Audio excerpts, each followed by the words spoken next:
بسم اللہ الرحمن الرحیم۔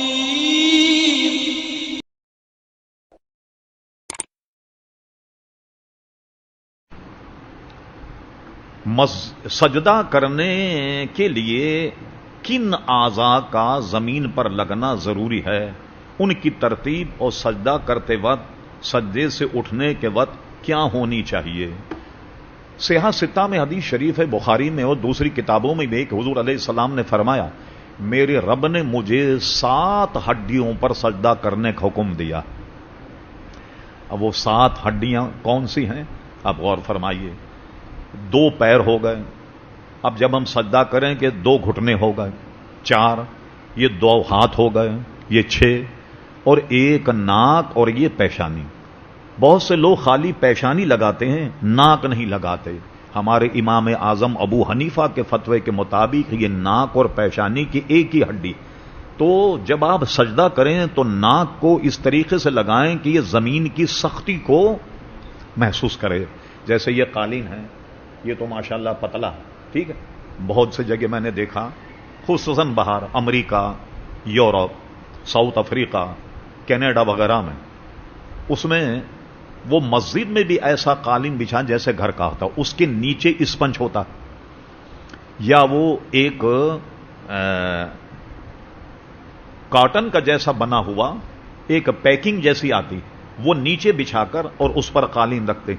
ان کی دانش میں آدمی کو چلنے میں ذرا سہولت ہوتی، کیونکہ آدمی آج کل بہت نازک ہو گیا، ہاں، کہ زمین پر چلے تو فرش پیر چھل جائیں، قالین پہ چلے تب بھی پیر چھل جاتے ہیں، اور اس لیے وہ اس کے نیچے مزید اسپن بچھائے جاتے ہیں۔ کسی شاعر نے کہا کہ نزاکت کا حال یہ ہے، کیلا کھانے سے میرے دانت ہلے جاتے ہیں اور فرش مقبل میں پیر چھلے جاتے ہیں۔ جب آدمی اتنا نازک ہو جائے کہ کیلا کھانے سے دانت ہل جائے اور مقبل میں چلنے سے پیر چھل جائیں تو اب کیا حال ہوگا؟ تو بڑے بڑے قالینوں میں آپ کتنا دبائیں؟ اگر قالین کے نیچے ایک موٹی تہ یعنی اسپنج کی، تو آپ کتنا دبائیں گے؟ تو اب اس کا شرعی حکم یہ کہ اتنا دبایا جائے ناک اور پیشانی کو، اب اس کے دبانے کے بعد نہیں دبے۔ یہ کتنا مشکل کام ہے، لوگ تو سرسری طور پر سجدہ کریں گے نکل جائیں گے۔ اس لیے ہم نے جہاں تک ہماری وسعت تھی، امریکہ اور یورپ وغیرہ میں ہم نے اپنے جاننے والوں کا، خدا کے لیے آپ اس کے نیچے سے اسپنج کی تہ نکال لیں، وہ جو کاٹن کی تہ ہے وہ بھی نکال لیں، اور قالین رکھیں تاکہ ناک صحیح طریقے سے، پیشانی اور ناک صحیح طریقے سے زمین پر لگ جائے۔ ہمارے یہاں بھی جب بھی آپ سجدہ کریں تو عموماً یہ دیکھیے کہ کوئی دبیز چیز ہونی چاہیے۔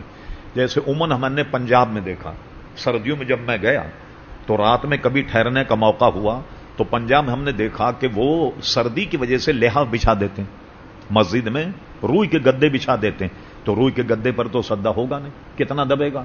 حالانکہ سردی کی وجہ سے ہوتا ہے یہ، لیکن کتنا آپ ناک دبائیں گے، کتنی پیشانی دبائیں گے؟ نتیجہ یہ، اگر نماز ہو بھی گئی تو ناقص ہوگی، کہ اس میں یہ ہڈی وغیرہ جو نہیں دبی یہ ہے۔ اب اس کی ترتیب کیا؟ پہلے تو آپ نے پیر رکھنے کے بعد سجدہ کریں گے تو بعد میں گھٹنے لگیں، گھٹنے لگنے کے بعد اب ہاتھ لگیں، ہاتھ لگنے کے بعد ناک، ناک کے بعد پیشانی، یہ ترتیب۔ اب جب آپ اٹھیں گے تو پہلے پیشانی، اس کے بعد ناک اٹھائیں، اور اس کے بعد میں جناب ہاتھ، اس کے بعد گھٹنے، اور اس طریقے سے کھڑے ہو جائیں۔